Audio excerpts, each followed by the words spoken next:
Hi అండి, నమస్తే. ఈరోజు మనం చూడబోయే దేవాలయం స్వర్ణగిరి వెంకటేశ్వర స్వామి దేవాలయం. మన తెలంగాణలో ఈ మధ్య ప్రారంభమైన అతిపెద్ద దేవాలయం ఈ స్వర్ణగిరి వెంకటేశ్వర స్వామి దేవాలయం. ఈ దేవాలయం హైదరాబాద్ నుంచి 47 కిలోమీటర్లు, వరంగల్ నుంచి 90 కిలోమీటర్ల దూరంలో, యాదగిరిగుట్ట లక్ష్మీనరసింహస్వామి ఆలయం నుంచి 20 కిలోమీటర్ల దూరం, భువనగిరి బస్ స్టేషన్ నుంచి 5 కిలోమీటర్ల దూరంలో ఉంటుంది ఈ వెంకటేశ్వర స్వామి దేవాలయం. ఈ స్వర్ణగిరి వెంకటేశ్వర స్వామి దేవాలయం మార్చి 6 చిన్నజీయర్ స్వామి వారి చేతుల మీదుగా ప్రారంభమైంది. తెలంగాణలో అతిపెద్దదిగా చెప్పబడుతుంది ఈ స్వర్ణగిరి. ఈ దేవాలయం మానేపల్లి హిల్స్ కొండపై ఉంది. ఈ దేవాలయం భువనగిరి హైవే పక్కగానే ఉంటుంది. ఈ దేవాలయం టైమింగ్స్ చూసుకుంటే ఉదయం 5 గంటల నుంచి మధ్యాహ్నం 1 గంట వరకు, 1 నుంచి 2 వరకు బ్రేక్, మళ్ళీ 3 నుంచి 9 వరకు ఈ ఆలయం తెరిచే ఉంటుంది. ఈ దేవాలయం మానేపల్లి కుటుంబ సభ్యులు, మానేపల్లి చారిటబుల్ ఆధ్వర్యంలో వారి సొంతమైన 20 ఎకరాల భూమిలో దేవాలయం నిర్మాణం చేశారు. ఎంతో అద్భుతమైన దేవాలయం ఈ స్వర్ణగిరి వెంకటేశ్వర స్వామి దేవాలయం. ఈ దేవాలయాన్ని యాదాద్రి తిరుమల దేవస్థానంగాను, అలాగే వెంకటేశ్వర స్వామి దేవాలయంగాను, మానేపల్లి వెంకటేశ్వర స్వామి గుడిగాను, స్వర్ణగిరి దేవాలయంగాను పిలుచుకుంటున్నారు. ఇక్కడ చాలా వరకు తిరుమలను పోలి ఉంటుంది.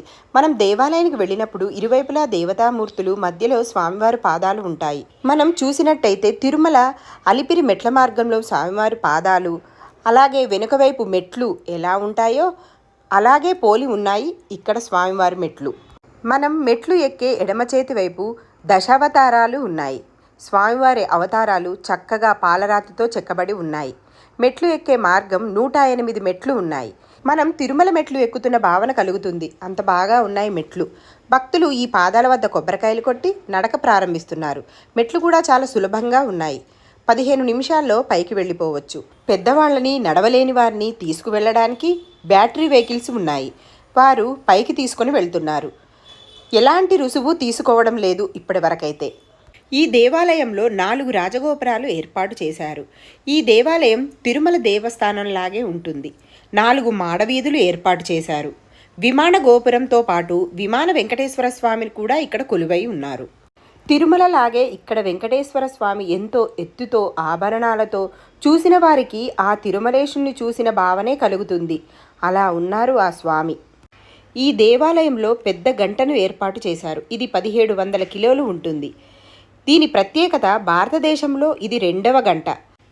మొదటిది అయోధ్యలో ఏర్పాటు చేసిన గంట.